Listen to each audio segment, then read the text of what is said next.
ఈ క్వశ్చన్స్ అనేవి ఇంటర్లో అలానే డిప్లొమాలో అండ్ బీటెక్లో కూడా ఇస్తూ ఉంటారు. సో డెఫినెట్ ఇంటిగ్రల్ కాన్సెప్ట్లో. సో ఇలా integration 0 to π/2 sin power 6x or mx అంటే ఇక్కడ ఎంత ఉన్నా కానీ అక్కడ ఫార్ములా వచ్చి మనకి యూస్ చేసేది వచ్చి సో m-1. సో ఇక్కడ మనం m అనుకుంటే m-3 అండ్ సో ఆన్ మనకి 1 కానీ 2 కానీ వస్తుంది. సో ఇది కానీ m కానీ పై ఈవెన్ అయితే మనం π/2తో మల్టిప్లికేషన్ చేస్తాం. లేదు n వాల్యూ ఈవెన్ ఆడ్ అయితే 1తో మల్టిప్లికేషన్ చేస్తాం, అంటే 1 ఆర్ π/2.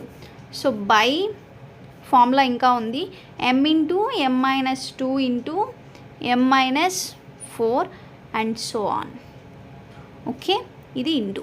సో ఇక్కడ మనకి m వాల్యూ 6 కాబట్టి 6 - 1 6 - 3 నెక్స్ట్ 6 - 5 బై, సో 6 మైనస్ ఇంకా రాదు కాబట్టి అలానే వదిలేస్తాం.